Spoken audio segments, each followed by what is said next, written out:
जय हिंद। स्वागत है आप सभी का हमारे चैनल पे।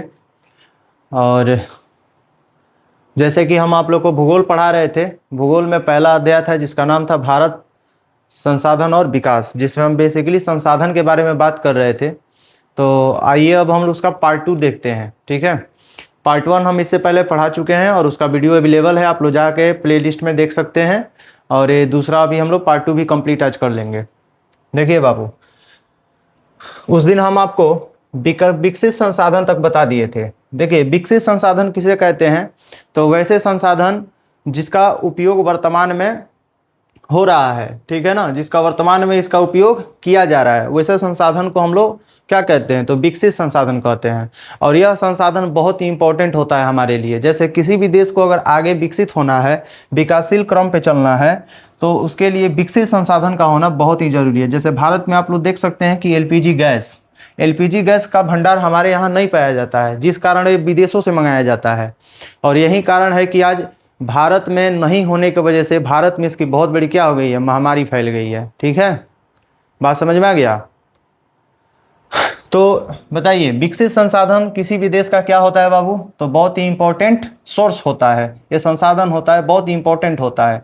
अब बात करें, यहाँ पे कुछ इंपॉर्टेंट फैक्ट यहाँ पे लिखा हुआ है। जैसे गुजरात के भुज में सौर ऊर्जा का आधुनिक उपक्रम बड़े स्तर पर लगाया जा रहा है। ठीक है, एक चीज देखिए बाबू, आपको मैप के थ्रू समझना पड़ेगा थोड़ा सा। देखिए,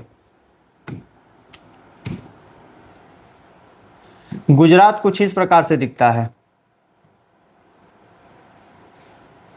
गुजरात का जो हिस्सा है कुछ इस प्रकार से दिखता है। देखिए, इसके ऊपर वाले हिस्सा को गुजरात जो है ना, इसका जो संरचना है, इसका जो बनावट है, कुछ कटोरे के भांति है। दो को कटोरा जैसे जोड़ेंगे ना, उस कटोरे के भांति दिखाई देता है गुजरात। आप लोग अच्छे तरीके से जानते हैं, परिचित हैं गुजरात से, ऐसा कोई बात नहीं है कि आप नहीं जानते हो।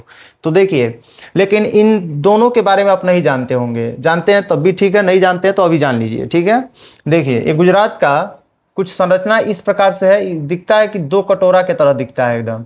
अब देखिए, ऊपर वाले हिस्सा को हम कहते हैं, ऊपर वाला जो कटोरा दिखाई दे रहा है ना, इसको हम कहते हैं कच्छ या रण कहते हैं। क्या कहते हैं बाबू? इसको एक भाषा में हम लोग कच्छ कहते हैं और दूसरी भाषा में इसको रण भी बोला जाता है। रण मतलब एक यहाँ का जो जगह है ना, एकदम खाली है, ना यहाँ पे जंगल है, ना ही यहाँ पे बड़े बड़े बिल्डिंग पाए जाते हैं। एकदम खाली, एकदम मरुस्थल है। समुद्र के किनारे होने की वजह से यहाँ पे बालुई मिट्टी पाई जाती है। और ये बालुई मिट्टी जो है दलदलीय मिट्टी है। यहाँ पे किसी भी प्रकार का अगर बड़ा बड़ा बिल्डिंग हम लोग सोचेंगे बनवा के वहाँ पे रहने के लिए, तो यह असंभव है, क्योंकि वो मिट्टी दलदलीय है। वहाँ पे कोई भी बड़ा बिल्डिंग टिक नहीं सकता है उस मिट्टी पे। ठीक है, तो मिट्टी सही नहीं है वहाँ पे घर बनाने रहने के लिए। तो ऊपर वाले एरिया को हम कच्छ या रण कहते हैं। ये पूरा का पूरा खाली मैदान है। ठीक है, और ये नीचे का अगर देखेंगे हम लोग तो इसको कहते हैं सौराष्ट्र। नीचे वाला जो एरिया दिखाई दे रहा है इसको हम सौराष्ट्र बोलते हैं, सौराष्ट्र। कभी आप लोग गुजरात जाइएगा तो गुजरात जब जाइएगा ना, तो यहाँ से मान के चलिए बिहार से आप गुजरात जा रहे हैं, तो बिहार से निकलने के बाद से जैसे गुजरात जाइएगा ना, तो सूरत, वहाँ पे मेन स्टेशन होता है अहमदाबाद। मेन स्टेशन अहमदाबाद पड़ता है, क्योंकि ये बीचों बीच में पड़ता है। और अहमदाबाद से 2 ट्रेनें पकड़नी पड़ती हैं। अगर आपको सौराष्ट्र के लिए जाना है तो आपको नीचे आना पड़ेगा, और अगर आपको कच्छ या रण में जाना पड़ेगा तो वहाँ से दूसरा ट्रेन पकड़ के कच्छ रण एक्सप्रेस पकड़ के जाना पड़ेगा ऊपर की तरफ। ठीक है, गुजरात में आप अगर सोचिएगा कि गुजरात हम घूम लें, तो वहाँ पे हो सकता है कि आप, ठीक है, रास्ता भटक भी जाएं, क्योंकि वहाँ से 2 ट्रेनें, अहमदाबाद से 2 ट्रेनें चलती हैं। तो अगर आपको वहाँ से पूछना इंपॉर्टेंट हो जाता है कि आपको जाना कहाँ है। ठीक है, बात समझ में आ गया? हम एक बार गए थे यहाँ पे, तो इसी तरीके से हम, ठीक है, गलती से चले गए थे यहाँ पे ओखा। ठीक है ना, ये नीचे वाला जो सौराष्ट्र है ना, सौराष्ट्र के सबसे अंतिम छोर पे यहाँ पे एक जगह है जिसका नाम है ओखा। तो देखिए, यहाँ पे दिया है गुजरात।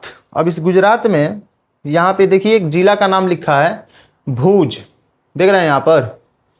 ये स्थल का नाम है जो कि गुजरात में पाया जाता है। और गुजरात में इसीलिए आपको यहाँ पे हम मैप बनाए हैं, ठीक है ना, कि गुजरात में आखिर भुज कहाँ पे पाया जाता है? तो भुज पाया जाता है कच्छ रण वाला हिस्सा में। ठीक है ना, जो यहाँ पे ऊपरी हिस्सा, जो 2 को कटोरा देख रहे हैं ना, ऊपर वाला को कच्छ और रण कहते हैं, और नीचे वाला को क्या कहते हैं? सौराष्ट्र कहते हैं। तो जो ऊपर वाला है, इसी ऊपर वाले में ना, यहाँ पे देखिएगा अगर, तो यहाँ पे जो ई वाला एरिया है ये भुज कहलाता है। अब चूंकि यहाँ पर देखिए, यहाँ का जो मिट्टी है ना बाबू, ये चारों तरफ देखिएगा तो देखिए जैसे यहाँ पे आप लोग हरा भरा देख रहे हैं लोग, तो इस तरीके का वहाँ पे मिट्टी नहीं पाया जाता है, इस तरह का वहाँ पे एरिया नहीं है। वहाँ पे बालुई क्षेत्र पाया जाता है। अक्सर आप लोग फिल्मों में देखे होंगे, सनसेट वाला सीन देखे होंगे आप लोग, सनसेट वाला, ठीक है ना, सूरज डूबता हुआ जो आप लोग को सीन दिखाया जाता है, या फिर समुद्र के किनारे उगता हुआ सूरज आपको सीन में दिखाया जाता है, वो सीन कहाँ से लिया जाता है? तो अक्सर ये जो सीन शूट किया जाता है ना, ये गुजरात के इसी हिस्सा में शूट किया जाता है, क्योंकि ये समुद्र के किनारे है और यहाँ से सूरज जब डूबता है चाहे उगता है ना, तो बहुत ही सुंदर दिखता है यहाँ पर, ठीक है। इस सीन जो लिया जाता है यहाँ पे, अक्सर वो सीन लिया जाता है। घूमने फिरने वाला एरिया है, क्षेत्र है, बहुत ही अच्छा लगता है यहाँ पर जाने के बाद, ठीक है। तो देखिए, गुजरात का जो भुज एरिया है, वहाँ पे सौर ऊर्जा के लिए, देखिए अब चूंकि वहाँ पर जो मिट्टी इतना कमज़ोर है कि वहाँ पे घर बन नहीं सकता है, तो उस वाले जगह पर उसी तरीके से उसको छोड़ देना भी उचित नहीं है, उसका कुछ इस्तेमाल किया जाए। तो इस्तेमाल में यहाँ की सरकार जो है दिमाग लगाई, और दिमाग लगाने के बाद उसने एक बहुत ही शानदार प्लानिंग की। और प्लानिंग में क्या निकल के आया कि वहाँ का जो सरकार है ना, प्लानिंग करके और वहाँ पर उस जगह पर सोलर पैनल बिछवा दिया पूरा बढ़िया तरीके से। देख पा रहे होंगे यहाँ पे इमेज में, देख रहे हैं ना किस तरीके से सोलर पैनल यहाँ पे बिछा हुआ है, ठीक है। बड़ा बड़ा सोलर पैनल यहाँ पे लगवा दिया, जिससे कि अब यहाँ पे धूप बहुत काफ़ी तेज होता है। आप अच्छे तरीके से जानते हैं कि जो भारत का जो कर्क रेखा है, वो कर्क रेखा के जो लाइन में गुजरात भी आता है, ठीक है ना। और कर्क रेखा आप लोग जानते हैं कि सूरज जो होता है कर्क रेखा के बीचों बीच जब होता है तो बहुत ही गर्मी बहुत भयंकर पड़ती है, क्योंकि धूप जो होता है ना सीधा जमीन पे पड़ता है। कर्क रेखा पे आप लोग पढ़े होंगे, ठीक है। तो गुजरात जो है ना कर्क रेखा के क्षेत्र में आता है, और कर्क रेखा के क्षेत्र में आने की वजह से यहाँ पे धूप बहुत तेज होता है। तो यहाँ का सरकार दिमाग लगाया, और दिमाग लगा के क्या कर दिया, सोलर पैनल लगा दिया। और सोलर पैनल लगाने के बाद से कहाँ पे, गुजरात में किस जगह, तो भुज में, ठीक है ना। वहाँ पे इसने फर्स्ट क्लास एकदम बहुत बढ़िया शानदार तरीके से पैनल बिछवा दिया बड़े बड़े एरिया में, ठीक है ना। और उससे फायदा क्या हुआ कि वहां से सोलर पैनल लगाने के बाद, ठीक है ना, वहां से सूरज का जो प्रकाश है उससे उसने विद्युत ऊर्जा बदल के विद्युत उत्पन्न करवा के और उसको स्टोर कर ली, और स्टोर करने के बाद आज उसका ठीक ठाक यूज कर रही है, ठीक है। अभी भी यहाँ पे देखिएगा तो अधिकतम मात्रा में अभी भी पैनल बिछ ही रहे हैं, ठीक है ना। यहाँ पे देखिए लिखा हुआ है कि आधुनिक उपक्रम में, ठीक है, बड़े स्तर पे सौर ऊर्जा का जो क्या है स्रोत है उसको यहाँ पे क्या किया जा रहा है, लगाया जा रहा है। यानी सोलर को अभी भी बिछाया जा रहा है वहाँ पे। बात समझ में आ गया? कोई दिक्कत आपको? चलिए अब हम आगे की तरफ चलते हैं, ठीक है। चलिए, तो विकसित संसाधन आप लोग समझ गए, वैसा संसाधन जिसका यूज अभी के समय में हम लोग कर रहे हैं, वैसे संसाधन को हम लोग क्या कहते हैं, तो विकसित संसाधन कहते हैं। जैसे जंगल ले लीजिए, नदी ले लीजिए, झील ले लीजिए, पवन यानी हवा ले लीजिए, पेट्रोलियम ले लीजिए, फल वगैरह ले लीजिए, ठीक है ना। ये सभी के सभी हम लोग यूज करते हैं कि नहीं करते हैं, सभी चीज़ों का यूज करते हैं। तो अभी के लिए हमारे लिए क्या हो गया, विकसित संसाधन हो गया। उसके बाद से देखिए अगला हम लोग का समझना है भंडारण संसाधन। भंडारण संसाधन क्या है, तो ऐसा संसाधन जो पर्यावरण में उपलब्ध तो है लेकिन इसका यूज अभी हम लोग नहीं कर रहे हैं। यानी एक का यूज कर रहे थे और एक का यूज हम नहीं करेंगे, ठीक है ना। जैसे हो सकता है कि आगे आने वाले भविष्य के समय अभी हम लोग के पास है, जैसे बात को समझिए आप लोग, जब आपके घर में आपके पिताजी पैसा वगैरह कमाते हैं तो सारा पैसा जब भी आता है आपके घर में तो क्या सारा पैसा एक बार में खर्च कर देते हैं आप लोग? ऐसा नहीं ना होता है, कुछ पैसा आप लोग बचा के रखते हैं, ठीक है ना। तो देखिए, और वो काहे के लिए बचा के रखते हैं, ताकि इस तरह का अगर इमरजेंसी आपके घर में आए तो इमरजेंसी समय में उसका क्या किया जाए, बढ़िया से यूज किया जाए। तो ऐसे संसाधन जो हमारे पास हैं लेकिन हम उसका यूज नहीं कर रहे हैं, ठीक है ना, तो ऐसे संसाधन को हम कहते हैं भंडारण संसाधन, ठीक है। अब देखिए, जैसे उदाहरण के लिए जल से हाइड्रोजन, जल से हाइड्रोजन, ठीक है ना। जैसे देखिए हम लोग के पास जल है, अच्छे तरीके से जानते हैं जल तो है ना हम लोग के पास। अब आने वाले समय में अगर कुछ ऐसी मशीनें बन जाती हैं, ऐसा तकनीक आ जाता है जो पानी से हाइड्रोजन को अलग करेगा, और हाइड्रोजन एक बहुत ही बड़ा ऊर्जा का बहुत ही शानदार स्रोत माना जाता है। आप 6 क्लास में आप पढ़े होंगे तो आपको मालूम होगा कि जो सूर्य है बाबू, ठीक है ना, सूर्य में याद रखिएगा ईंधन, ठीक है ना, सूर्य में ईंधन का जो कार्य करता है, कौन सा तत्व है जो ईंधन का कार्य करता है, तो हाइड्रोजन। बहुत ही शानदार है। हाइड्रोजन एक ऐसा तत्व है जो सूरज में ईंधन का कार्य करता है, यानी सूरज जल रहा है ना, तो जलने के पीछे एक ही कारण है, हाइड्रोजन। उसमें आज अगर हाइड्रोजन खत्म हो जाए तो सूरज एकदम क्या हो जाएगा, बुझ जाएगा, ठीक है ना, उसमें आग जलेगा ही नहीं। हाइड्रोजन बहुत ही अच्छा ऊर्जा का एक स्रोत माना जाता है। तो पानी में हाइड्रोजन पाया जाता है, और ऐसा अगर हम लोग मशीन बना लेते हैं, और पानी हम लोग के पास क्या है, उपस्थित है, यानी भंडारण संसाधन में है हम लोग के पास, तो ऐसा कोई मशीन बना लेते हैं जो आगे चल के उसको पानी में से हाइड्रोजन को अलग कर दिया जाए, और अलग करने के बाद से एक बेहतरीन क्या बन जाए, ऊर्जा का सोर्स बन जाए, ठीक है। तो हम लोग के लिए वो क्या हो जाएगा, तो भंडारण संसाधन हो जाएगा। बात समझ में आ गई आपको, ठीक है। तो यहाँ पे लिखे हैं, देखिए, ऐसा संसाधन जो पर्यावरण में उपलब्ध तो है, ठीक है ना, तथा मानवीय आवश्यकताओं को क्या करता है, पूर्ति भी करता है, लेकिन इनका उपयोग हम, ठीक है, प्रौद्योगिकी के अभाव में इन्हें केवल भंडारित संसाधन के रूप में हम देख सकते हैं, ठीक है ना। यानी अभी हम इसका उपयोग तो कर रहे हैं, लेकिन इसमें और अधिक अगर हम उपयोग करना चाहें तो अभी हम नहीं कर सकते हैं, क्योंकि उस तरह का तकनीक हम लोग के पास, तकनीक मतलब मशीन, तकनीक मतलब मशीन, तकनीक उस तरीके का नहीं है। बात समझ में आ गया ना। तो देखिए, विकसित संसाधन आप समझ गए, भंडारण संसाधन आप लोग समझ गए। इसके बाद नेक्स्ट देखते हैं हम लोग, ठीक है। बताइए, ऑब्जेक्टिव क्वेश्चन अगर आए कि बताइए गुजरात का वह कौन सा ऐसा एरिया है जहां पे बहुत बड़ा सौर ऊर्जा के लिए, सौर ऊर्जा प्राप्त करने के लिए बहुत बड़ा सोलर पैनल हम लोग बिछवा रहे हैं, तो बताइए गुजरात का कौन सा स्थल है, तो भुज। कौन सा स्थल है बाबू, भुज, ठीक है ना, जो कि कहां पड़ता है, तो गुजरात का जो ऊपरी क्षेत्र है, देखिए ये वाला ऊपरी जो क्षेत्र है, जिसको हम क्या कहते हैं, अभी ना बताएं, कि इसको ऊपरी क्षेत्र को हम लोग बोलते हैं कच्छ या रण, और निचले क्षेत्र को हम बोलते हैं सौराष्ट्र। तो यहाँ पे इस वाले एरिया में पाया जाता है, नीचे की तरफ, ठीक है। और अहमदाबाद यहाँ पे है, ठीक है। समझ में आ गया आपको, कोई दिक्कत आपको। चलिए आगे बढ़ते हैं। अब हम, आप कमेंट वगैरह कर सकते हैं, ठीक है, कमेंट कीजिए अगर आपको इसमें कोई भी अगर इस तरह का आपको अगर, ठीक है, दिक्कत लगता है तो आप कमेंट करके आप पूछ सकते हैं, हम कमेंट का रिप्लाई सभी का देते हैं, ठीक है। चलिए,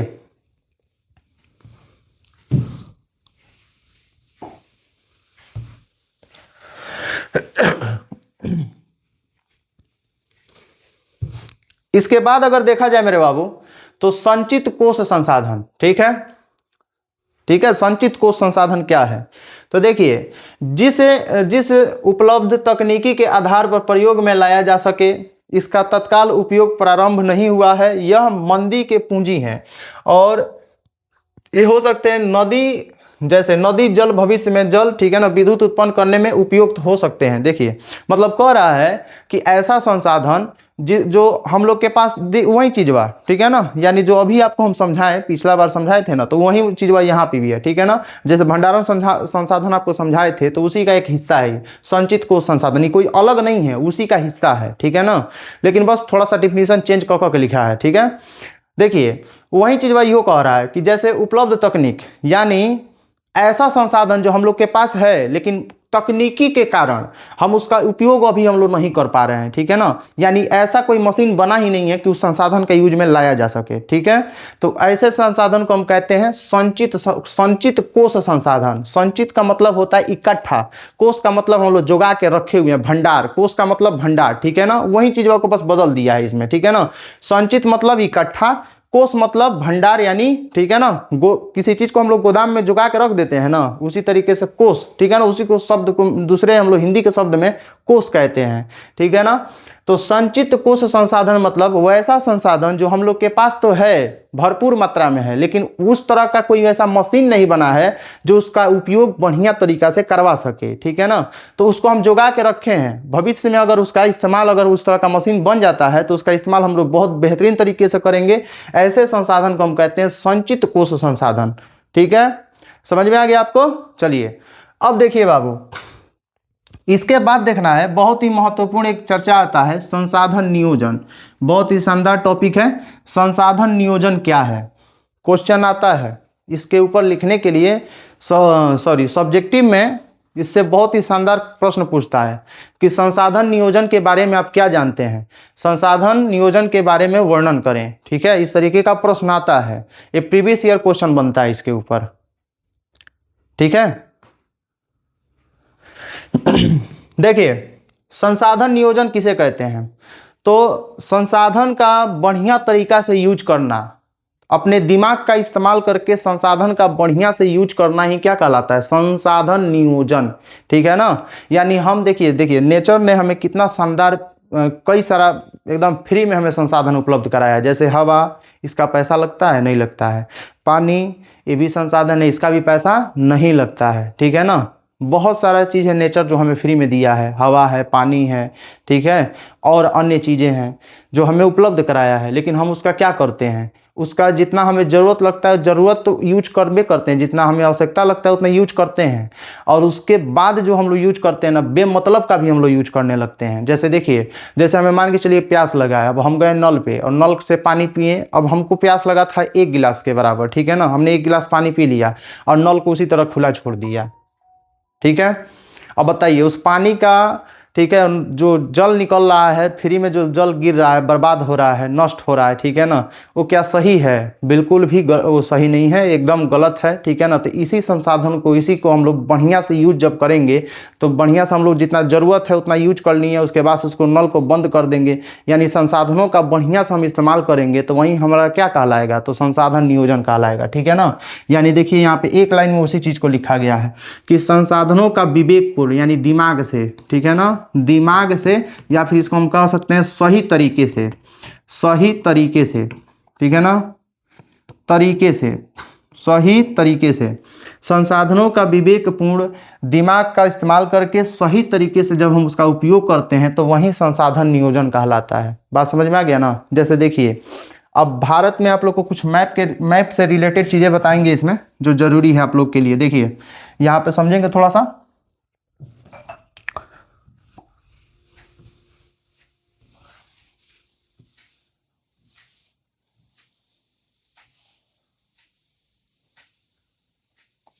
देखो बाबू,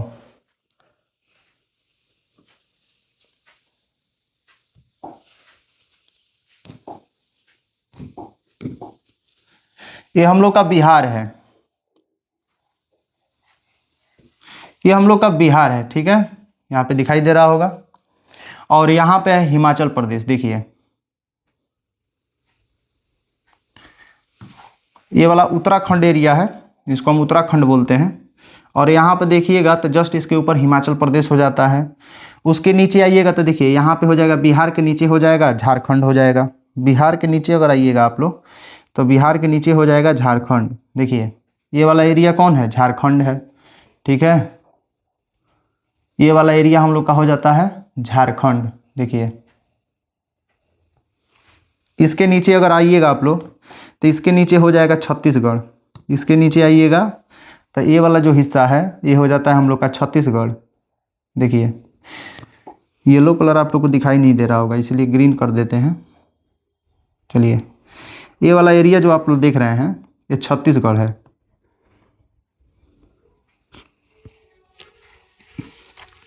देखो मेरे बाबू, आप गौर से इसमें देखिएगा कि जो उत्तराखंड है यहाँ पर खनिज बहुत अधिक मात्रा में पाया जाता है।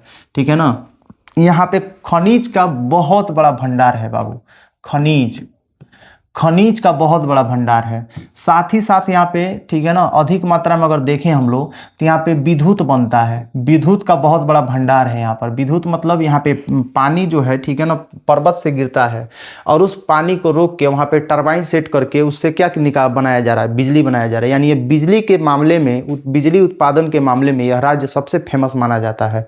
ठीक है ना, यानी जो हम लोग का यूके है यानी उत्तराखंड, ठीक है ना, ये जो यूके है उत्तराखंड, ये विद्युत के मामले में, विद्युत संसाधन के मामले में बहुत ही संपन्न है। ठीक है, उसी तरह से अगर बिहार देखिएगा तो बिहार कृषि के मामले में, खेती के मामले में अगर देखा जाए यहाँ पे तो बिहार भी जो है ना, ठीक है, बिहार खेती के मामले में, और उसके बाद से देखा जाए तो यहाँ पे चूना पत्थर, ठीक है ना, चूना पत्थर के मामले में बहुत ही आगे है, चूना पत्थर के मामले में बहुत आगे है। ठीक है, उसी तरीके से अगर बात किया जाए कि जो हम लोग का ये झारखंड है, ठीक है ना, झारखंड भी जो है यार, ये भी देखिएगा आप लोग गौर से, तो ये खनिज के मामले में, कोयला खनिज के मामले में, ठीक है ना, देखिए पृथ्वी के अंदर से खुदाई करके कोई भी वस्तु को अगर प्राप्त किया जा रहा है तो खनिज कहलाता है। अब कौन कौन सा वस्तु प्राप्त करते हैं? तो कोयला, लोहा, ठीक है ना। कांस, ये जितने भी चीज़ होते हैं सब इस धरती से प्राप्त किए जाते हैं, खुदाई के दौरान इसको निकाला जाता है। पेट्रोलियम, ये सभी के सभी क्या है, खनिज हैं, ठीक है ना। तो हम खनिज कह रहे हैं तो आप समझिए, तो यहाँ पे सबसे बड़ा कोयला का यहाँ पे भंडार सबसे अधिक मात्रा में है झारखंड में देखिएगा। तो छत्तीसगढ़ में देखिएगा तो ये भी बहुत ही शानदार तरीके से यहाँ भी छत्तीसगढ़ में भी, ठीक है, खनिज पाया जाता है, ठीक है, खनिज पाया जाता है यहाँ भी। अब देखिए ये दोनों, ठीक है, कोई ना एक एक संसाधन में तो एकदम बढ़िया तरीका से भरपूर मात्रा में यहाँ पे प्रचुरता इसकी पाई जाती है। जैसे देखिए यूके में विद्युत बता दिए, यहाँ पर बिहार में चूना पत्थर बता दिए, ठीक है।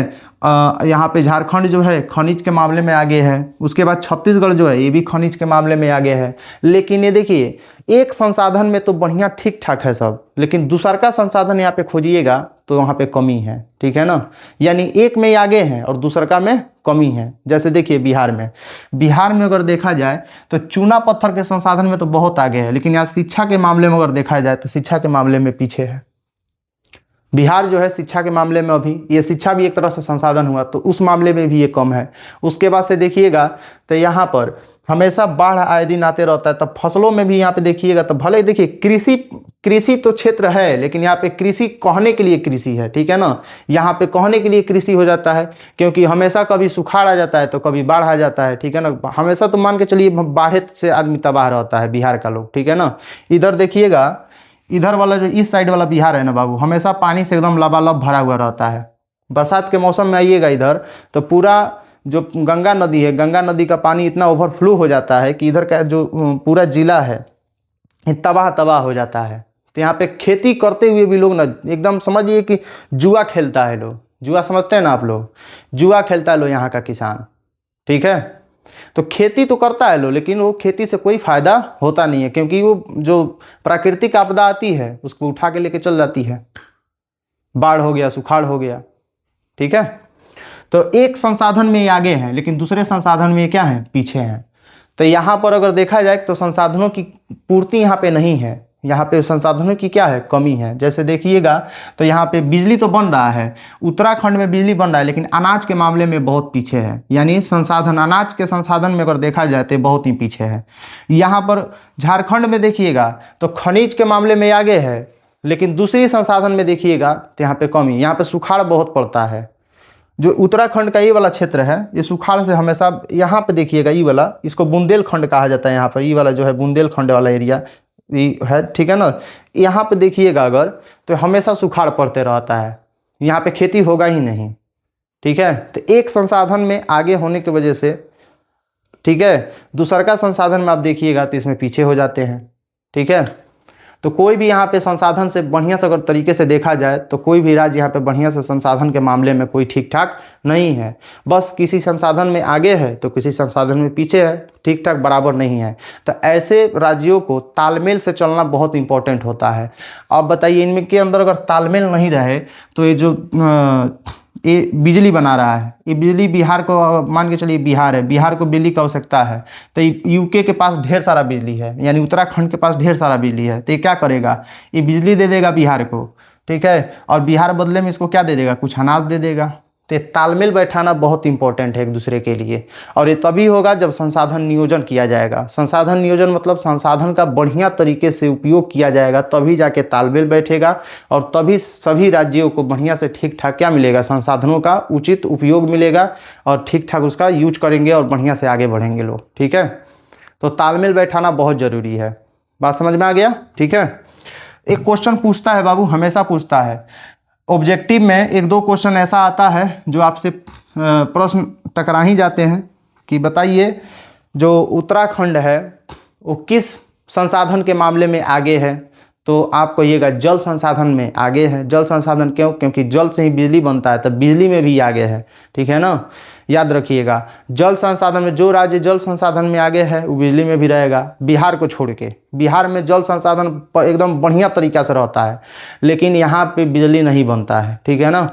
बनता है कहीं कहीं बिजली बनता है, ठीक है, लेकिन वो ज़रूरत भर का बनता है, ठीक है ना, उससे ज़्यादा नहीं कि व्यापार कर सके, ठीक है। जबकि उत्तराखंड को देखिएगा तो अपने राज्य का पूरा जो बिजली का खपत है वो खुद कर लेता है, और उसके बाद वो बिजली दूसरे राज्यों में भी भेज देता है। बात समझ में आ गया ना, तभी तो आगे है वहाँ पे, ठीक है ना। और बाकी अनाज के मामले में पीछे है थोड़ा सा। जैसे छत्तीसगढ़ और बाकी आप देखिएगा, झारखंड देखिएगा, तो खनिज के मामले में बहुत आगे हैं, लेकिन अगर वहीं करिएगा खेती के मामले में तो पीछे हो जाते हैं। खेती नहीं है यहाँ पर, ठीक है, शिक्षा भी नहीं है बढ़िया तरीके से। और छत्तीसगढ़ का ये वाला निचला हिस्सा देखिएगा तो नक्सलवादी क्षेत्र है, ठीक है। अब देखिए, तो संसाधन नियोजन आप लोग समझ गए किसे कहते हैं संसाधन नियोजन? बताइए बाबू, संसाधन नियोजन किसे कहते हैं? तो संसाधनों का बढ़िया तरीका से यूज करना। इसके ऊपर आप लिख सकते हो कि संसाधन को, ये जरूरी नहीं है कि यहाँ पे जो हम लिखे हैं वहीं आप लोग याद कीजिए, आप अपने तरीके से भी समझ गए तो लिख सकते हैं कि संसाधनों का बढ़िया तरीका से इस्तेमाल करना ही संसाधन नियोजन कहलाता है। और संसाधन नियोजन जो है राज्यों के अंदर तालमेल बैठा के चलना बहुत ही महत्वपूर्ण माना जाता है, क्योंकि एक राज्य के पास संसाधन, किसी एक संसाधन में वो आगे है तो दूसरी संसाधन में क्या है, वो पीछे है, ठीक है ना। तो इन दोनों को तालमेल बैठा के लेके चलना बहुत ही महत्वपूर्ण होता है, और ये तभी होगा जब ये संसाधन नियोजन किया जाएगा, यानी संसाधन का ठीक ठाक इस्तेमाल किया जाएगा बढ़िया तरीका से, ठीक है। जैसे रूम से बाहर निकल रहे हैं तो बिजली को हम बंद कर दें, जो लाइट जल रहा है, जो पंखा चल रहा है, जो अनावश्यक है उसको हम लोग बंद करके जाएंगे, या फिर हम लोग जब जितना यूज करना है उतना हम लोग यूज करेंगे, उससे अधिक हम लोग नहीं करेंगे लोग, तो वहीं संसाधन नियोजन हो जाता है। बात समझ में आ रही होगी आपको। अब आगे हम लोग चलते हैं अगले टॉपिक पे। देखिए, इसके बाद आता है भारत में संसाधन नियोजन। मतलब कह रहा है कि पूरे भारत में, तो हो गया राज्य क्या बात, पूरे भारत में अगर संसाधन नियोजन किया जाए तो किस तरीके से संसाधन नियोजन करेंगे हम लोग, ठीक है। तो देखिए यहाँ पर दिया हुआ है संसाधन नियोजन, रिसोर्स प्लानिंग। नियोजन का मतलब होता है प्लानिंग, यानी संसाधन का सही तरीके से इस्तेमाल किया जाए, इसके लिए कुछ प्लानिंग होता है कि किस तरीके से संसाधन को हम लोग यूज करेंगे, उसका कुछ प्लानिंग बनाया जाता है, उसी प्लानिंग को हम लोग संसाधन नियोजन कह सकते हैं, ठीक है ना। इसका 3 प्रकार होता है, ठीक है ना। नियोजन के कितने प्रकार होते हैं? तो 3 प्रकार होता है। पहली बात, संसाधनों की पहचान करना, यानी अभी हम आपको, अभी जस्ट इसके पीछे आपको यहाँ पे क्या दिखाएं, नक्शा दिखाएं, ठीक है। अभी हम आपको पहचान कराएं ना बाबू, अभी हम आपको पहचान कराएं कि उत्तराखंड, ये वाला राज्य जो है उत्तराखंड है, तो उत्तराखंड में कथी का संसाधन सबसे ज़्यादा है? तो जल विद्युत संसाधन सबसे अधिक है। बिहार में किस चीज़ का संसाधन सबसे अधिक है? तो चूना पत्थर का संसाधन सबसे अधिक है। उसके बाद से छत्तीसगढ़ में है, छत्तीसगढ़ जो है उत्तराखंड, यहाँ पे किस चीज़ का संसाधन सबसे अधिक है? तो खनिज में सबसे आगे है। इसका पहचान करा रहे हैं कि नहीं करा रहे हैं नक्शा पे, ठीक है। तो उसी तरीके से भारत का जितना भी राज्य है वहाँ पे हम लोग क्या करेंगे, पहला चरण में हम लोग पहचान करेंगे कि कौन से राज्य में किस तरीके का संसाधन पाया जाता है, उस नक्शा में हम लोग पहचान करेंगे और उसका सूची बनाएंगे, एक लिस्ट बनाएंगे कि हई राज्य में हई संसाधन ज़्यादा है और हई संसाधन में कमी है यहाँ पर। साथ ही साथ में हम क्या करेंगे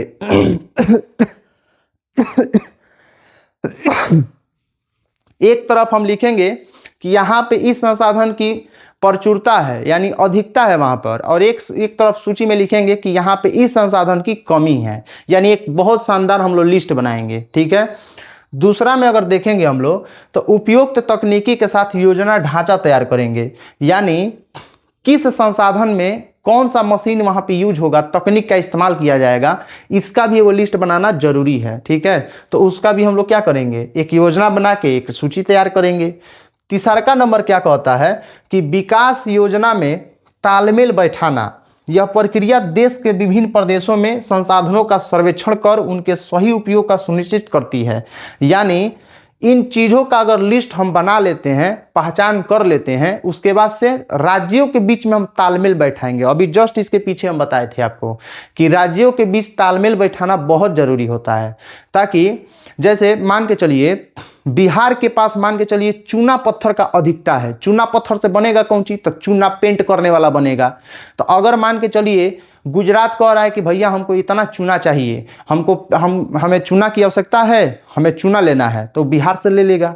दूसरा चीज़, बिहार में देखिएगा तो अनाज होता है, लेकिन कपड़ा जो बन के आता है, कपड़ा यहाँ पे नहीं बनता है, यहाँ पे फैक्ट्री नहीं पाया जाता है कपड़ा का। और गुजरात में बहुत बम्पर तरीके से फैक्ट्री पाया जाता है, कपड़ा बनाने वाला मशीन, बहुत भारी भारी मशीन बैठा हुआ है पूरा वहाँ पे। कपड़ा जितना भी बनता है उत्तर भारत में, जितना भी कपड़ा बनता है, उन सभी का समझिए कि हम कह सकते हैं 75% जो हिस्सा तैयार करके देता है गुजरात देता है, ठीक है। शादियों में जितना लड़कियां सब लहंगा पहनती हैं, दूल्हा का जो शेरवानी सूट होता है, ये सारा जो बनता है ना, कहाँ से बनता है? तो गुजरात से बन के उसका प्रोडक्शन वहीं पे होता है, उत्पादन वहीं पे होता है। ठीक है, तो हम कपड़ा जब भी पहनना होगा, कपड़ा का चीज़ लेना होगा, तो हम वहाँ से गुजरात से ले लेंगे और बदले में चूना पत्थर दे देंगे, यानी तालमेल बैठाएंगे हम लोग। ठीक है ना, तो राज्यों के बीच संसाधन को लेकर तालमेल बैठाना बहुत ही जरूरी होता है। बात समझ में आ गया? ठीक है, तो देखिए संसाधन नियोजन के लिए 3 चीज़ों का होना बहुत जरूरी है। एक, संसाधन का पहचान सूची बनाना। दूसरा, उसके साथ तकनीकी का इस्तेमाल करना। दूसरा, उसके बीच में, राज्यों के बीच में तालमेल बैठाना। ठीक है, ये बहुत ही जरूरी होता है। यही है भारत के संसाधन का नियोजन। ठीक है ना, भारत के संसाधनों का क्या है? नियोजन है, प्लानिंग है। चलिए इसके बाद नेक्स्ट देखते हैं। देखिए इसके बाद समझना है संसाधनों का संरक्षण। संसाधनों का संरक्षण, संरक्षण का मतलब होता है सुरक्षा। संरक्षण का मतलब क्या होता है? सुरक्षा, प्रोटेक्शन। ठीक है, यानी जो हम संसाधन यूज कर रहे हैं मेरे बाबू, ठीक है ना, जितना भी हम संसाधन यूज कर रहे हैं, उन संसाधनों का क्या हम रक्षा करते हैं? एक तरह से देखिए तो संसाधन का रक्षा हम लोग, कोई कोई होता है जो जिसको आदत होता है तो करता है, जो नहीं है, जिसको आदत नहीं है वो नहीं करता है। ठीक है, संसाधनों का, ठीक है, यहाँ पर संरक्षण हम लोग किस तरीके से करते हैं, इस चीज़ों को समझना जरूरी है। संरक्षण का मतलब होता है सुरक्षा। जैसे एक बात बताइए, पेड़ है, पेड़ हमारे लिए एक संसाधन है, सबसे बेहतरीन संसाधन है, क्योंकि आप अच्छी तरीके से जानते हैं कि हम लोग यहाँ पे जिंदा रहते हैं, तो जिंदा रहने में सबसे ज़्यादा हम लोग का योगदान है ऑक्सीजन का। यानी जब तक हमें ऑक्सीजन मिल रहा है तब तक हम जिंदा हैं। ऑक्सीजन अभी 2-3 मिनट के लिए बंद कर दिया जाए, नाक मुंह दाब दिया जाए, तो हम लोग क्या हो जाएंगे? मर जाएंगे, जिंदा नहीं रह सकते हैं। तो ऑक्सीजन हमारे लिए ज़रूरी है कि नहीं? एकदम ज़रूरी है भाई। उसके लिए पेड़ को जिंदा रखना बहुत ज़रूरी है, और पेड़ क्या है? संसाधन है हमारे लिए। ठीक है, तो बताइए पेड़ का हमें सुरक्षा देना चाहिए कि नहीं देना चाहिए? देना चाहिए। तो हमारे लिए वो क्या हो गया? संसाधन संरक्षण हो गया। ठीक है ना, यानी हमने संसाधन का क्या कर दिया? सुरक्षा दे दिया, संरक्षण कर दिया। लेकिन हमने पेड़ों को काट दिया, तो क्या संसाधन उसको संरक्षण बोलेंगे? बिल्कुल भी नहीं। उसको संसाधन दोहन बोलेंगे हम लोग। ठीक है ना, काट के पेड़ को और उसके बाद उसका जलावन बना के और उसके ऊपर खाना बना के और हम लोग खा लिए, ठीक है ना, जला उला दिए, तो संसाधन का क्या हो जाएगा? दोहन हो जाएगा। उसको संसाधन संरक्षण हम नहीं बोलेंगे। ठीक है, तो देखिए यहाँ पे लिखा है कि संसाधनों का संरक्षण का अर्थ होता है कि प्राकृतिक संसाधन जैसे जल, मृदा, वन, खनिज का योजनाबद्ध, विवेकपूर्ण और सावधानी पूर्वक उपयोग करना, तकनीकी के बर्बादी न हो और वर्तमान के साथ साथ भविष्य के पीढ़ियों के लिए भी उपलब्ध रह सके, ऐसे संसाधन को हम लोग, ठीक है ना, इसी प्रक्रिया को हम लोग क्या कहते हैं? तो संसाधन संरक्षण कहते हैं। बात समझ में आ गया ना? यानी मान के चलिए जैसे हम लोग क्या किए? संसाधन का उपयोग किए। अब हम कुछ संसाधन ऐसे छोड़ के, यहाँ से हम लोग जिंदा तो रहेंगे नहीं, यहाँ से मरना है हम लोग को, ठीक है ना, तो हम यहाँ से कुछ ऐसा करके जाएं, ठीक है ना, कि बर्बाद करके न जाएं कि हम लोग को आने वाला जो पीढ़ी है ना, वो भी, ठीक है ना, संसाधन की कमी के कारण उनका जो है बढ़िया तरीका से वृद्धि विकास ना हो सके। ऐसा करके जाएं यहाँ से कि हम भी यूँ इस्तेमाल कर लें और आने वाला पीढ़ी भी बढ़िया से ठीक ठाक इस्तेमाल कर सके, इस तरीके का हम लोग कार्य करेंगे। ठीक है, तो ये संसाधन नियोजन के अंतर्गत, संरक्षण के अंतर्गत आता है। ठीक है, यानी संसाधनों का हमें बढ़िया तरीका से इस्तेमाल करके उनका सुरक्षा प्रदान करना, उन्हें बढ़िया से इस्तेमाल करना और उनको सुरक्षित इस्तेमाल करना क्या कहलाता है? संसाधन संरक्षण कहलाता है। ठीक है ना, देखिए आज इंसान इतना लालची बन गया है कि जिस पेड़ से वो ऑक्सीजन लेता है उसी पेड़ को काटने के लिए सोचता है। ठीक है ना, इसी बारे में हमारे गांधी जी, ठीक है ना, ये समाज सुधारक थे। ठीक है ना, यही नहीं, बहुत सारे समाज सुधारक थे जो पर्यावरण को लेकर चिंतित थे। उन्होंने कुछ कुछ शब्द बोला है और कुछ कुछ उन्होंने आंदोलन भी चलाया है। उन सभी को यहाँ पे देखेंगे एक लाइन में। जैसे हमारे गांधी जी बोले थे कि भगवान यानी नेचर ने हमें, प्राकृतिक ने इतना सारा संसाधन दिया है कि अगर हम पेट भरने की, याद रखिएगा, हम पेट भरने की सोचें तो हमें कभी, ठीक है ना, कभी संसाधन की कमी नहीं पड़ेगी। अगर सिर्फ हम अपना पेट के बारे में सोचें ना तो संसाधन की कमी पड़ेगी ही नहीं, लेकिन अगर हम पेटी के बारे में सोचने लगे, यानी अपने ज़रूरत को पूरा करके और उस संसाधन से अगर हम पैसा कमाने के लिए सोचें, अगर लालच हम पाल लें, ठीक है ना, तो लालच कभी भी पूरा नहीं हो सकता है, ठीक है ना। लालच कभी भी, ठीक है ना, मनुष्य का लालच बढ़ते जाता है, तो लालच जो एक ऐसा चीज़ है कि वो कभी भी पूरा नहीं होता है, ठीक है। तो उसी पर गांधी जी ने एक बात बोला था कि हमारे पास पेट भरने के लिए बहुत कुछ है, ठीक है, लेकिन पेटी भरने के लिए कुछ नहीं है, ठीक है। यह बात किसने बोला था? तो गांधी जी ने बोला था। ये क्वेश्चन आता है ऑब्जेक्टिव में कि हमारे पास पेट भरने के लिए बहुत कुछ है लेकिन पेटी भरने के लिए कुछ नहीं है। ये बात किसने बोला था? ये वाक्य किनका है? तो गांधी जी का है। गांधी जी क्या थे? तो समाज सुधारक थे, ठीक है ना, इसीलिए उन्होंने बात बोला था। ये उनके लिए बोला था जो लोग आज के समय में संसाधनों का क्या कर रहे हैं, दुरुपयोग करके उसे काट कूट के और धर के, ठीक है, बेच बाच के उससे पैसा कमा रहे हैं लोग, यानी लुटेरों को शब्द बोले थे, ठीक है ना, उस तरह के लुटेरे को जो संसाधन का क्या कर रहे हैं, तो दुरुपयोग कर रहे हैं। अब देखिए इसके बाद से है चिपको आंदोलन। चिपको आंदोलन किसने चलाया था? तो याद रखिएगा, चिपको आंदोलन सुंदरलाल बहुगुणा के द्वारा चलाया गया था, ठीक है। चिपको आंदोलन जो चला था किसने चलाया था? तो सुंदरलाल बहुगुणा ने चलाया था। और चिपको आंदोलन कहाँ चला था? तो याद रखिएगा उत्तराखंड में। कहाँ चला था? उत्तराखंड में, ठीक है ना। उत्तराखंड के एक छोटे से जिला चमोली जिला से ये चिपको आंदोलन शुरू हुआ था, ठीक है। चलिए, नर्मदा बचाओ आंदोलन। नर्मदा एक नदी है, नदी का नाम है जो गुजरात में बहती है, ठीक है ना। तो नर्मदा नदी के बचाने के लिए, ठीक है ना, नर्मदा बचाओ आंदोलन कब चला था? तो 1985 में चला था। और इसका नेतृत्व तो किसने किया था? इस आंदोलन के प्रमुख कौन थे? तो इस आंदोलन के प्रमुख थे मेधा पाटेकर। कौन थे? मेधा पाटेकर। बात समझ में आ गया, ठीक है ना। हमारे पास पेट भरने के लिए बहुत कुछ है, पेटी भरने के लिए कुछ नहीं है। ये बात किसने बोला था? गांधी जी। चिपको आंदोलन कहाँ शुरू हुआ था? तो उत्तराखंड में। किसने इसका मेन इसके प्रमुख कौन थे? तो सुंदरलाल बहुगुणा थे। नर्मदा बचाओ आंदोलन कहाँ से शुरू हुआ था? तो गुजरात से, याद रखिएगा, 1985 में मेधा पाटकर के द्वारा। और एक चीज और, गांधी जी जो थे, ठीक है ना, वेस्टर्न कल्चर, पश्चिमी सभ्यता और पश्चिमी सभ्यता से संबंधित सभी चीजें, ठीक है ना, जो पश्चिमी सभ्यता की थी उनसे वो बहुत ही नफरत करते थे। यानी पश्चिमी सभ्यता और सभ्यता से, इंसान से नहीं। गांधी जी पश्चिमी सभ्यता से, संस्कृति सभ्यता वहाँ की जो थी, वहाँ की संस्कृति जो थी, ठीक है ना, उससे नफरत करते थे, उससे रिलेटेड हर चीज़ों से नफरत करते थे, लेकिन इंसान से नफरत नहीं करते थे। ये नहीं कि अंग्रेजों से नफरत करते थे, ठीक है ना, याद रखिएगा। तो गांधी जी मशीन के द्वारा उत्पादन के घोर विरोधी थे।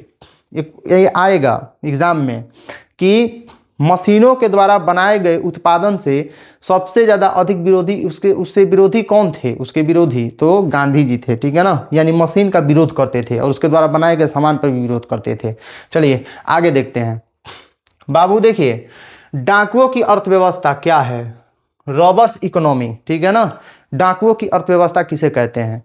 तो ऐसा संसाधन, याद रखिएगा, मानव और तकनीक, यानी इंसान और इंसान के द्वारा बनाया गया मशीन, ये दोनों मिलकर जब संसाधन का बर्बाद करते हैं, बढ़िया तरीका से चौपट करते हैं संसाधन को, यानी तबाह कर देते हैं संसाधन का, चाहे वो पेड़ काटें, पहाड़ तोड़ें, ठीक है। अभी हाल ही में एक मैटर हुआ था अरावली को लेके, देख रहे थे ना किस तरीके से। अगर छूट दे दिया, अगर सुप्रीम कोर्ट छूट दे दिया रहता, वहाँ के लोग अगर उसके ऊपर खिलाफ आवाज़ नहीं उठाए रहते, तो अभी अरावली जो आप लोग देख रहे हैं वो गायब हो गया रहता, ठीक है।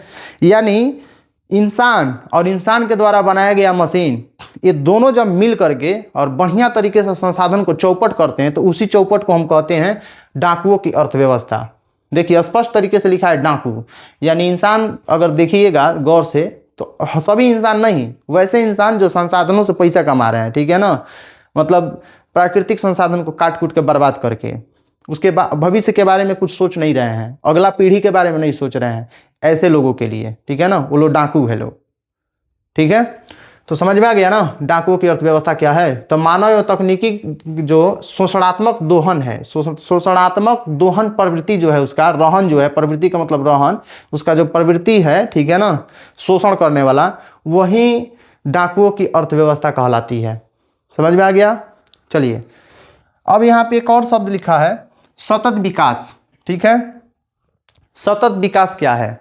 तो देखिए, जब हम संसाधन का अभी वर्तमान में हम इस्तेमाल कर रहे हैं और आगे के बारे में सोच के इस्तेमाल कर रहे हैं कि हम तो इस्तेमाल करबे करेंगे, हमारा आने वाला जो पीढ़ी, हमारा बाल बच्चा जो है वो भी इस संसाधन का उपयोग करेगा, इसलिए हम उसको कम खर्चा, उसको बचा बचा के खर्चा करेंगे। ऐसे संसाधन को हम कहते हैं, ठीक है ना, सतत विकास। इस प्रक्रिया को हम क्या कहते हैं? सतत विकास। ठीक है ना, यानी यहाँ पे देखिए वही चीज लिखा है कि सतत विकास का अर्थ क्या होता है? वर्तमान पीढ़ी आवश्यकताओं को पूरा करना और बिना भविष्य के पीढ़ियों की जरूरतों से, ठीक है ना, समझौता किए। ठीक है, अरे क्या लिखा है? वर्तमान पीढ़ी आवश्यकताओं को पूरा करना बिना, यहाँ पे कुछ छूट गया है, ठीक है ना, एडिट करते समय में कुछ छूट गया है, ऐसे समझिए। यानी जो अभी वर्तमान में जो पीढ़ी चल रहा है, यह पीढ़ी, ठीक है ना, आने वाली पीढ़ी के बारे में भी सोचता है, ख्याल करता है। इसी प्रक्रिया को हम कहते हैं सतत विकास। यानी अभी मान के चलिए जैसे हम पानी का इस्तेमाल कर रहे हैं, तो और पानी का इस्तेमाल बढ़िया तरीके से हम तो यूज करबे कर रहे हैं, पानी का बर्बादी शुरू कर दें, ठीक है ना, इस्तेमाल के साथ साथ उसको बर्बाद भी बिना मतलब के बहाना शुरू कर दें, तो एक बात बताइए, धीरे धीरे पानी खत्म होगा, और खत्म होगा तो आने वाला जो पीढ़ी होगा उसको मिलेगा? नहीं मिलेगा। अभी हमारे समय में जंगल है और हम लास्ट ले हम जंगल को काट कूट के और इस्तेमाल कर लें और खुद भी मर जाएं, और उसके बाद आने वाला जो पीढ़ी है उसको जंगल मिलबे नहीं करेगा, वो भी मर जाएगी। तो क्या ये सतत विकास है? बिल्कुल भी नहीं। इसको हम ठीक है, सतत विकास नहीं कह सकते हैं, बल्कि हम इस्तेमाल कर रहे हैं और उसको बचा रहे हैं, ठीक है ना, और आने वाले पीढ़ी के लिए हम छोड़ के जा रहे हैं यहाँ से, तो वो कहलाता है सतत विकास। ठीक है ना, यानी वर्तमान पीढ़ी आने वाली पीढ़ी के बारे में सोच विचार के और संसाधनों का उपयोग जब करती है, तो ऐसे संसाधन विकास को, ऐसी प्रक्रिया को हम, ठीक है ना, सतत विकास कहते हैं। ठीक है, सस्टेनेबल, उसको हम सस्टेनेबल डेवलपमेंट बोलते हैं, ठीक है ना, इंग्लिश में बोलेंगे। ठीक है, अगला टॉपिक पे चलते हैं। देखिए एक चीज और समझने वाला है बाबू इसमें, सतत विकास के बारे में सबसे पहले, इसके बारे में जो बात उठा था सतत विकास के बारे में, ठीक है ना, इसके बारे में कोई बात बोला था तो सबसे पहले कब बोला गया था? तो 1987 में ब्रूडलैंड में बोला गया था। ब्रूडलैंड में एक रिपोर्ट तैयार हुआ था, उसी रिपोर्ट के दौरान बोला गया था कि सतत विकास जो है ना बहुत जरूरी है। ठीक है, सतत विकास हमारे लिए बहुत जरूरी है। हमारे लिए तो ठीक है, लेकिन हमारे आने वाली जो पीढ़ी है, जो संतान है, उसके लिए बहुत बढ़िया है। तो सब क्वेश्चन आएगा ऑब्जेक्टिव में कि सतत विकास के बारे में सबसे पहले कहाँ आवाज उठा था? तो सबसे पहले उठा था 1987 में, और कहाँ उठा था? तो ब्रूडलैंड में। ठीक है ना, चलिए इसके बाद देखते हैं। एक चीज देखिए, पर्यावरण संरक्षण हेतु सर्वप्रथम स्टॉकहोम में विश्व शिखर सम्मेलन को, विश्व शिखर सम्मेलन यहाँ पे में होना चाहिए, 1972 ईस्वी में आयोजित हुआ था। इसी सम्मेलन के पश्चात प्रतिवर्ष 5 जून को पर्यावरण दिवस के रूप में मनाया जाता है। यानी याद रखिएगा, सबसे पहले विश्व में पहली बार स्टॉकहोम में एक मीटिंग बैठा था। ठीक है ना, उस स्टॉकहोम में मीटिंग बैठा था, और लगभग 1972 में, ठीक है ना, इसको शिखर सम्मेलन नाम दिया गया था। स्टॉकहोम में एक बार मीटिंग बैठा था, किसके लिए? तो पर्यावरण संरक्षण के लिए। यानी इस पर्यावरण का सुरक्षा के लिए एक सभी देश के लोग, ठीक है ना, मिलकर एक मीटिंग बैठाए थे, और कहाँ बैठाए थे? तो स्टॉकहोम में। ठीक है ना, उसको विश्व शिखर सम्मेलन कहा गया था। उस विश्व शिखर सम्मेलन 1972 में किया गया था। उसमें पर्यावरण को लेके चिंतित बताते हुए, ठीक है ना, वहाँ पर आयोजित किया गया, और उसमें पर्यावरण के बारे में बात को रखा गया। तभी से प्रतिवर्ष यानी हर साल 5 जून को हम क्या मनाते हैं? तो विश्व पर्यावरण दिवस मनाते हैं। ठीक है ना, याद रखिएगा। जब 1972 में स्टॉकहोम में पर्यावरण संरक्षण के लिए मीटिंग बैठा था, उसी समय से हम लोग प्रतिवर्ष हर साल, ठीक है ना, यानी 1972 के बाद हम लोग हर साल 5 जून को विश्व पर्यावरण दिवस के रूप में मनाते हैं। ठीक है ना, तो एक क्वेश्चन आता है कि विश्व पर्यावरण दिवस कब मनाया जाता है? तो 5 जून को। चलिए अब इसमें कुछ इंपॉर्टेंट फैक्ट है, उनको पढ़ना बहुत जरूरी है, जो क्वेश्चन ऑब्जेक्टिव में और सब्जेक्टिव में दोनों में ही आता है। देखिए, प्रथम विश्व पृथ्वी सम्मेलन, जो पृथ्वी सम्मेलन था, कब आयोजन किया गया था? तो 3 से लेके 14 जून के बीच में, ठीक है ना। 3 से शुरू हुआ था और 14 जून तक, ठीक है ना, ये आयोजित किया गया था 1992 में। और कहाँ आयोजित किया गया था? तो Rio de Janeiro, Rio de Janeiro. अगर आपको इस तरीके से याद नहीं हो रहा है तो याद रखिएगा प्रथम, प्रथम मतलब पहला, पहला सम्मेलन में ऐसे याद करिएगा कि पहला सम्मेलन में डीजे मंगाया गया था, उस डीजे का नाम था रिया डीजे। क्या नाम था? रिया डीजे, ठीक है ना, रिया डीजे, ठीक है ना। डीजे का नाम क्या था? रिया डीजे। और इससे आपको पकड़ में आ जाएगा कि रियो डी जेनेरो था, ठीक है ना। ये जगह का नाम है, देश का नाम है, ठीक है ना, देश के अंदर जगह का नाम है, ठीक है। तो पहला पृथ्वी सम्मेलन जो हुआ था वो 3 से 14 जून में हुआ था और 1992 में हुआ था। कहाँ हुआ था? तो रियो डी जेनेरो। इस पृथ्वी सम्मेलन में लगभग 178 देश के प्रतिनिधि इसमें शामिल हुए थे। 178 प्रतिनिधि, देश नहीं, प्रतिनिधि शामिल हुए थे, ठीक है ना। अब देखिए, आखिर प्रथम पृथ्वी सम्मेलन में किस किस चीज़ के बारे में चर्चा हुआ था? मैंने मान के चलिए मीटिंग बैठा है तो आखिर में वो मीटिंग में कौन सी का बात हुआ है? तो इसमें बात हुआ था ग्लोबल वार्मिंग को लेके, यानी जो ग्लोबल वार्मिंग जो बढ़ रहा है, ठीक है ना, उस चर्चा को लेके यहाँ पे बात हुआ था। उसके बाद वन संरक्षण, यानी जंगलों का सुरक्षा किस तरीके से किया जाए, उसके बारे में चर्चा हुआ था। जैव विविधता के बारे में, वैसे जीव जो अलग अलग दिखते हैं, ठीक है ना, उनका रहना खाना पीना सब अलग अलग तरीके का होता है, यहाँ तक कि चलना उठना बैठना भी अलग अलग तरीके। जैसे बकरी चलती है, क्या आप भी वैसे चलते हो? तो उनमें हमें अंतर है कि नहीं? तो इसी अंतर को हम लोग कहते हैं जैव विविधता। तो जो जैव विविधता है उनके ऊपर भी चर्चा चला था। लगभग 21 कार्यक्रमों पे चर्चा चला था। इसको 21 अलेक्जेंडा के नाम से जानते हैं हम लोग, ठीक है ना। देखिए, लगभग 21 गो कार्यक्रम पे चर्चा हुआ था। यानी क्वेश्चन पूछ सकता है आपसे कि प्रथम पृथ्वी सम्मेलन में जो मीटिंग बैठा था उस मीटिंग में कितने कार्यक्रमों पे चर्चा हुआ था? तो 21 गो, ठीक है ना। और कहाँ हुआ था? तो रियो डी जेनेरो, रिया डीजे, ठीक है ना, रियो डी जेनेरो, ठीक है। लगभग कितने देश के लोग प्रतिनिधि इसमें शामिल हुए थे? कितने देश के लोग आए थे? तो 100, ठीक है ना, 78। समझ में आ गया? चलिए अब आगे देखते हैं। देखिए, अभी आपको ना बताएं कि कार्यक्रम 21, तो ये बताइए, जो रियो डी जेनेरो में जो मीटिंग बैठा था प्रथम पृथ्वी सम्मेलन में, उसी में 21 जो कार्यक्रम के बारे में बात हुआ था उसको 21 अलेक्जेंडा के नाम से हम लोग जानते हैं। ये ध्यान से रखिएगा कि संयुक्त राष्ट्र पर्यावरण और विकास जो है, ये एक संस्था है, इसी ने इसको क्या किया था? आयोजित किया था। और ये लगभग 80 पेज का एक PDF तैयार किया गया था, 21 पेज का, ठीक है ना। यानी 21 पेज का, जैसे हम लोग किताब कहते हैं ना, तो 21 कह रहे हैं, 800, ठीक है ना, 800 पृष्ठ का एक बढ़िया सा PDF तैयार किया गया था। और इसी में याद रखिएगा, एक जब स्वीकृति दिया गया था इसे, 800 पृष्ठ का एक स्वीकृति मिला था, तो उसमें 21 अलेक्जेंडा पे बात किया गया था। और इसमें जो खर्च होने वाला था ना, रुपया पैसा जो खर्च होने वाला था, उस रुपया पैसा के लिए एक अलग से विश्व बैंक का स्थापना भी हुआ था, जिसको विश्व पर्यावरण कोष के नाम से हम लोग जानते थे, ठीक है ना। मान के चलिए, अगर किसी जंगल के ऊपर इन्वेस्ट करना है, कि मान के चलिए वहाँ पे कुछ पेड़ लगवाना है, तो उसमें जो खर्चा लगेगा वो पैसा कहाँ से आएगा? तो सारा जो 178 को जो देश मिल के वहाँ मीटिंग किया था, वो सब थोड़ा थोड़ा सहयोग किए थे, ठीक है ना। उस सहयोग की जो राशि आई थी उसके लिए एक बैंक खोला गया, जिसको कहा गया विश्व पर्यावरण कोष, ठीक है। अब हम लोग देखेंगे द्वितीय पृथ्वी सम्मेलन। देखिए, जो दूसरा पृथ्वी सम्मेलन हुआ था वो आयोजन हुआ था 23 से लेकर 27 जून के बीच में, और ये हुआ था 1997 में, और ये हुआ था न्यूयॉर्क में। कहाँ हुआ था? तो न्यूयॉर्क में हुआ था, ठीक है ना। इसे +5 सम्मेलन के नाम से हम लोग जान सकते हैं, ठीक है। यानी जो द्वितीय पृथ्वी सम्मेलन है इसको +5 सम्मेलन के नाम से भी हम लोग जानते हैं।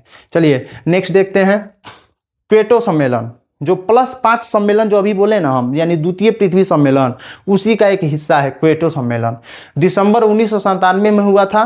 पृथ्वी को ग्लोबल वार्मिंग से बचाने के लिए जापान के क्योटो में, जापान एक देश है, जापान देश के अंदर एक क्योटो नाम का स्थान है, उसी क्योटो में सम्मेलन आयोजित हुआ था, ठीक है ना, जिसमें 159 देशों ने भाग लिया था। और आखिर में जब 159 देशों के लोग इसमें भाग लिए थे, तो आखिर इस मीटिंग में किस किस चीज़ का चर्चा चला था?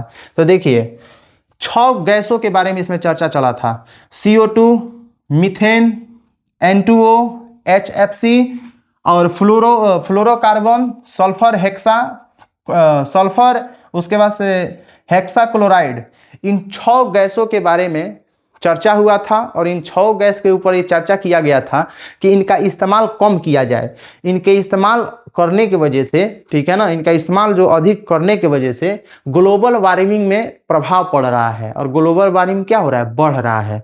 इसीलिए इन गैसों का थोड़ा सा कम प्रयोग किया जाए, ज़्यादा प्रयोग न किया जाए, इसीलिए इस मीटिंग को बैठाया गया था, क्योटो सम्मेलन, ठीक है ना। तो देखिए इसमें 6% कटौती किसने किया था, 8%। संयुक्त राज्य जो अमेरिका है उसने 8% कम किया था। उसने बोला था कि हम 8% जो है हम इसका उपयोग जो है ना 8% कम कर देंगे, ठीक है। 7% पर जापान बोला था जापान कि हाँ हम भी 7% कम कर देंगे। उसके बाद से बोला था 6% की कटौती हुआ था किसमें, तो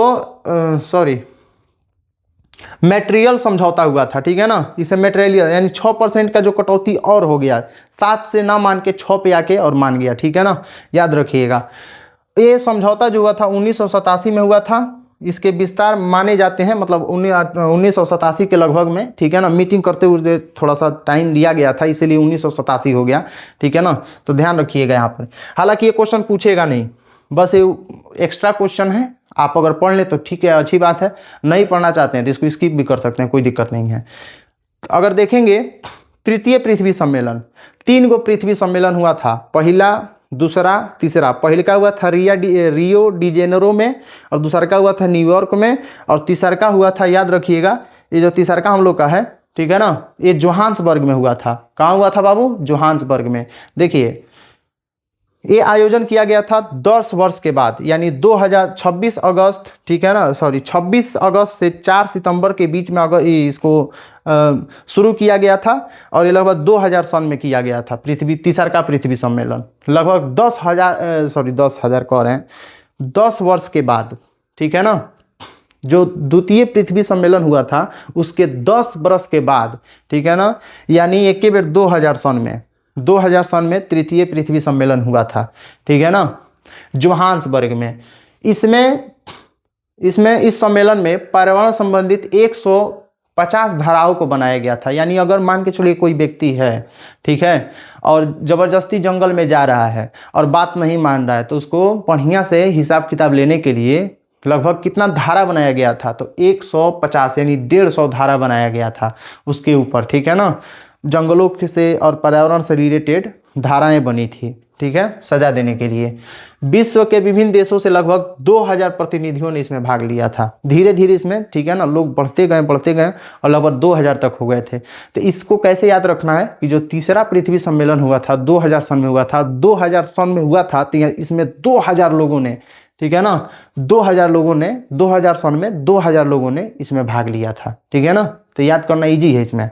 अब ये आप लोग का क्लास समाप्त होता है, ये पार्ट 2 था, ठीक है ना। उसके बाद से अगर देखेंगे मेरे बाबू, तो मैं रोशन सर आप सभी को, ठीक है, इतिहास भी पढ़ाऊंगा। इसी तरीके से इंटरेस्टिंग वीडियो आप सबके सामने आते जाएगा, और सबका प्लेलिस्ट बना हुआ है इस चैनल पे, कॉलिंग टॉपर्स पे आप जाइएगा तो इसके अंदर चैनल पे जैसे टैप करिएगा, वहाँ पे जाने के बाद से आप प्लेलिस्ट पे जैसे दाबिएगा, वहाँ पे आप सभी सब्जेक्ट का, इतिहास हो, राजनीति हो, या फिर आप देखिएगा तो अर्थशास्त्र हो, या फिर बायोलॉजी हो, ठीक है ना, इन सभी का प्लेलिस्ट आपको वहाँ पे मिलेगा।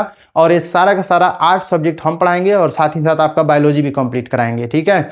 इसका आप लोग बढ़िया तरीके से एक कॉपी ले लीजिएगा और पेन ले लीजिएगा, और बढ़िया से इसका नोट्स बनाते हुए चलिएगा। आप लोग जो यहाँ पे लिखा हुआ है पैनल पे, जो आपके सामने आएगा, उसी को आप उतारते जाइएगा, और हैंड रिटेन नोट्स भी हम आपको प्रोवाइड कराएंगे, ठीक है।